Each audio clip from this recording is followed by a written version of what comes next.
Hello students, कैसे हैं आप। उम्मीद करता हूं आप सभी अच्छे होंगे। आप सबका स्वागत है मेरे साथ शुभ पाठशाला में। तो आज हम लेकर आए हैं त्रिकोणमिति का परिचय। कक्षा 10 का ये चैप्टर है, चैप्टर नंबर 8। तो इंट्रोडक्शन ऑफ ट्रिग्नोमेट्री, क्या होती है त्रिकोणमिति, वो यहां पर हम आज उस पर चर्चा करेंगे। तो त्रिकोणमिति ये दो शब्दों के मेल से बना है, त्रिकोण और मिति। त्रिकोण मिति, अगर इसे हम और संधि विच्छेद करें तो ये बनेगा त्रि प्लस कोण प्लस का मिति। त्रि का मतलब तीन, कोण और मिति का मतलब होता है मापन। तो हम त्रिकोणमिति में क्या पढ़ते हैं, तीन कोणों का मापन। और तीन कोणों का मापन किसमें होता है, त्रिभुज में। तो त्रिभुजों के कोणों का हमें मापन करना होता है। तो यहां पर किस तरह से मापन किया जाता है, तो उसके लिए हम ट्रिग्नोमेट्री फंक्शन या त्रिकोणमितीय अनुपातों का प्रयोग करते हैं। तो वो अनुपात क्या कहलाते हैं, त्रिकोणमितीय अनुपात। त्रिकोणमितीय अनुपात यानी अंग्रेजी में त्रिकोणमितीय फंक्शन या रेशियो कहते हैं। कौन कौन से होते हैं ये, सबसे पहला साइन, कोसाइन और टेंजेंट। इसके बाद साइन, साइन का अपोजिट, अपोजिट होता है कोसेकेंट, कोसाइन, कोसाइन का अपोजिट होता है सेकेंट। और इसके बाद आता है टेन, टेन का अपोजिट होता है यहां पर कॉटेंजेंट। तो यहां पर ये 6 यहां पर त्रिकोणमितीय अनुपात होते हैं। इनको शॉर्ट में इसको SIN साइन, इसे कोसाइन को कॉस, टेंजेंट को टैन, कोसेकेंट को कोसेक, सेकेंड को सेक और कॉटेंजेंट को कॉट, COT कॉट, इन से प्रदर्शित किया जाता है। तो ये क्या होते हैं, यदि कोई समकोण त्रिभुज लें तो इस समकोण त्रिभुज में कोई भी एक कोण जो कि 90 डिग्री का है उसको छोड़ करके, तो मान लीजिए हमने यहां पर ये कोण लिया है A, तो इसके सम्मुख वाली जो भुजा होती है इसे हम कहते हैं लंब। अंग्रेजी में इसको परपेंडिकुलर कहा जाता है, परपेंडिकुलर। इसके जो 90 डिग्री का एंगल है उसके जस्ट सामने वाली जो साइड होती है, भुजा होती है, इसे हम बोलते हैं कर्ण, या अंग्रेजी में इसको हाइपोटेनियस बोला जाता है। इसके बाद लास्ट जो भुजा शेष बची है इसे हम बोलते हैं आधार। इस आधार को अंग्रेजी में बेस कहते हैं। तो हम साइन को किस तरह प्रदर्शित करते हैं,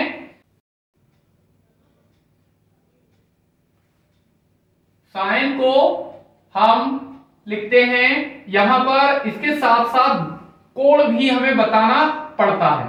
तो यहां पर कोण हमने A लिया है, हम यहां पर कोई अन्य कोण भी जैसे थीटा, 30, 45, 45 इस तरह का भी कोई कोण ले सकते हैं। तो अभी के लिए हमने यहां पर कोण A लिया है, तो ये कोण हमें सभी में दर्शाना होता है। तो इसे हम कैसे करके लिखेंगे? Sine A, cos A, tan A, cosec A, sec A, cot A. तो साइन ए, ये साइन ए बराबर क्या होता है? लंब बटे कर्ण। इसी तरह से कॉस बराबर होता है आधार बटे कर्ण। इसी तरह से tan ए बराबर ये होता है लंब बटे आधार।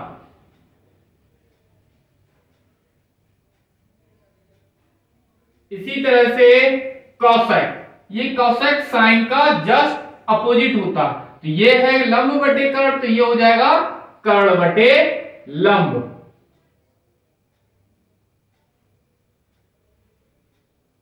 इसी तरह से सेक, सेक ये कॉस का अपोजिट होता है, तो ये हो जाएगा कर्ण बटे आधार।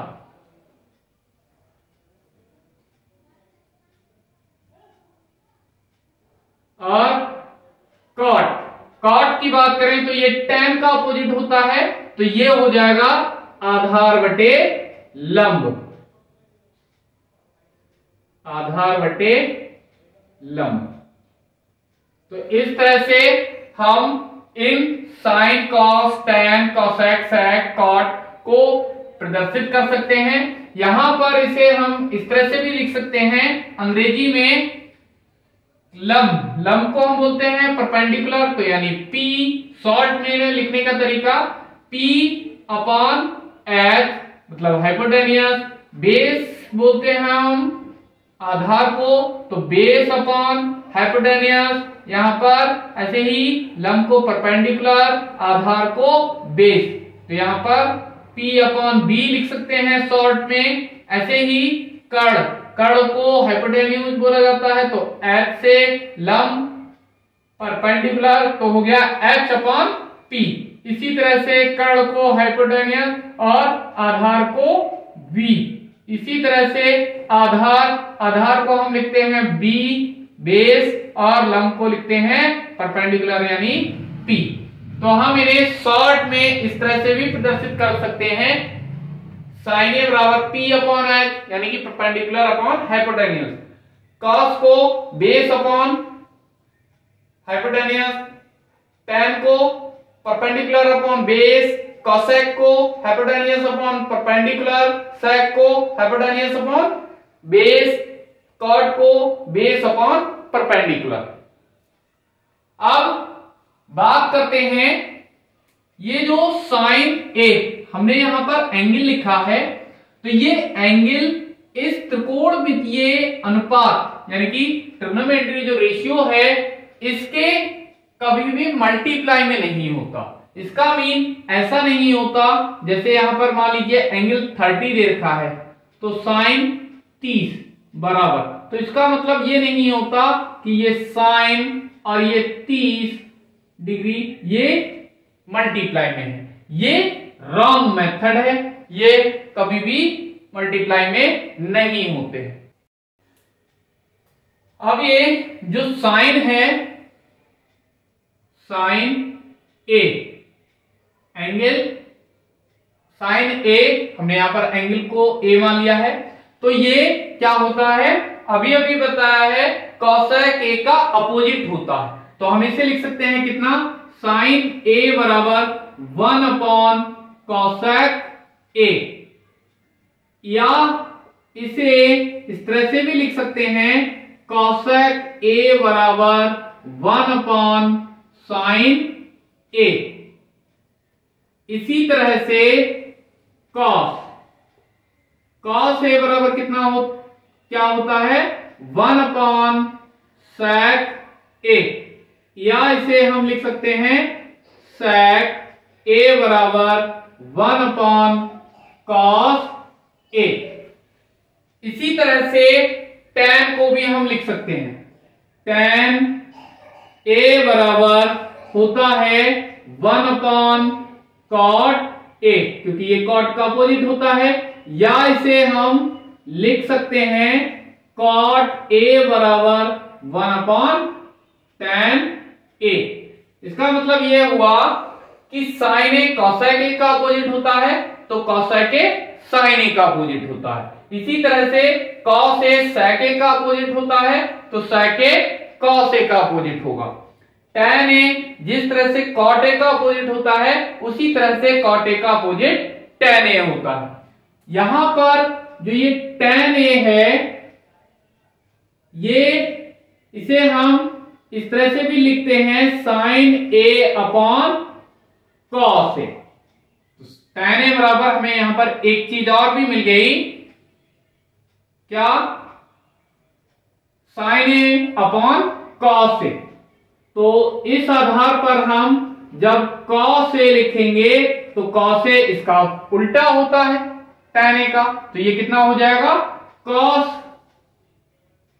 A बराबर कितना हो जाएगा? cos A बटा sin A।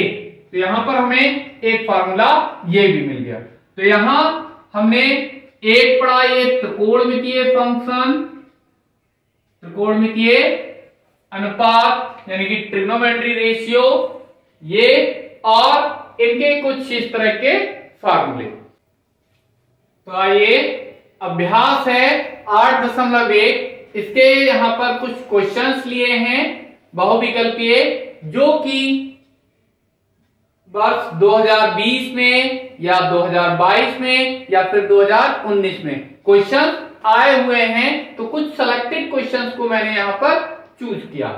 तो पहला क्वेश्चन है, यदि sin A बराबर 4/5 हो तो tan A का मान क्या होगा, वो हमें इनमें से बताना है। तो sin A बराबर 4/5, तो यहां पर क्या करना होगा? सॉल्यूशन देखते हैं। सॉल्यूशन कौन सा? पहले का। तो sin A बराबर हमें दे रखा है, sin A बराबर 4/5। तो यहां पर क्या होता है? sin बराबर होता है लंब बटे आधार, लंब बटे आधार। तो यहां पर हमें क्या करना होगा? एक त्रिभुज का निर्माण करना है। ये त्रिभुज बन गया। तो यहां पर कोण कितना है? A, तो A B C, B A जो भी कोण लेते हैं, इसके सामने की भुजा ये लंब रहती है और 90 डिग्री के सामने वाली भुजा ये कर्ण रहती है और शेष भुजा आधार रहती है। तो यहां पर लंब हमें कितना दे रखा है? ये दे रखा है 4, कर्ण कितना दे रखा है? 5। तो सबसे पहले पाइथागोरस प्रमेय से इस AB यानी कि आधार को निकाल लेते हैं। तो पाइथागोरस प्रमेय क्या है? पाइथागोरस प्रमेय क्या होती है? ये होती है कर्ण के वर्ग का, कर्ण का जो वर्ग होता है वो शेष दोनों भुजाओं यानी कि लंब और आधार, इन दोनों भुजाओं के वर्गों के योग के बराबर होता है। तो कर्ण यहां पर हमें कितना दे रखा है? 5 का वर्ग है, कर दिया। लंब हमें दे रखा है कितना? 4 का वर्ग कर दिया, प्लस आधार ये हमें निकालना है, तो आधार का वर्ग। तो यहां पर 5 का वर्ग हो गया 25 बराबर ये हो गया 16 प्लस आधार का वर्ग। इसी तरह से 25, ये 16 इधर लेकर आ गए, माइनस के हो गए और ये बचा आधार, आधार का वर्ग। तो ये कितना हो जाएगा? 25 में से 16 जाएगा 9 और ये आधार का वर्ग। तो इसे हम कैसे लिख सकते हैं? 3 का वर्ग बराबर आधार का वर्ग। तो यहां पर तुलना करने पर हमें क्या मिलेगा, आधार बराबर कितना मिल जाएगा, 3। तो ये भुजा आ गई हमारी 3 आ गई। अब हमें क्या पूछा गया है हमसे, tan A का मान। तो यहां पर tan now tan A, tan बराबर कितना होता है, लंब बटे आधार, लंब बटे आधार। तो यहां पर लंब कितना है, tan A, लंब कितना है यहां पर 4, ये 4 लिख दिया। आधार कितना है यहां पर 3, तो ये 3 लिख दिया। और हमसे यही पूछा गया है, तो ये आ गया हमारा आंसर। तो इसमें से कौन सा ऑप्शन सही होगा, 4/3, यानी ये तीसरा ऑप्शन सही है। इसी तरह से सेम सेकंड क्वेश्चन है दूसरा, यदि 3 cot A बराबर 4 हो, तो यहां पर हमें क्या दे रखा है, 3 cot A बराबर 4। तो इसे हम कैसे लिख सकते हैं, यहां पर cot A बराबर 4/3। तो यहां पर भुजाएं बिल्कुल वैसी ही हैं, A कोण ये हो गया, तो इसके सामने वाली भुजा हो गई लंब, इसके ये वाली भुजा हो गई आधार, और 90 अंश के कोण वाली भुजा हो गई कर्ण। तो यहां पर cot बराबर कितना होता है, cot बराबर होता है आधार बटे लंब। तो आधार हमें कितना दे रखा है, यहां पर आधार दे रखा है 4 और लंब दे रखा है 3। तो पाइथागोरस प्रमेय से हम ये वाली भुजा निकालेंगे बिल्कुल इस तरह से। तो ये हमें मिल जाएगी 5। अभी अभी हमने इसको लिखा भी है 5 4 3। तो यहाँ पे 5 4 3, तो ये 5 ही निकल कर आएगी। अब हमसे पूछा है कि sec A का मान क्या है। तो यहां पर sec A, तो यहां पर sec बराबर क्या होता है, कर्ण बटे आधार। तो यहां पर कर्ण कितना है, कर्ण है 5 और आधार कितना है 4। तो यहां पर sec A का मान आ गया 5/4। तो ये हो गया हमारा आंसर। तो यहां पर ये कौन सा हो जाएगा, 5/4। इसमें पहला ही ऑप्शन सही है। अगला क्वेश्चन है थर्ड, क्या दे रखा है, tan थीटा बराबर A/B, tan थीटा बराबर A/B। तो यहां पर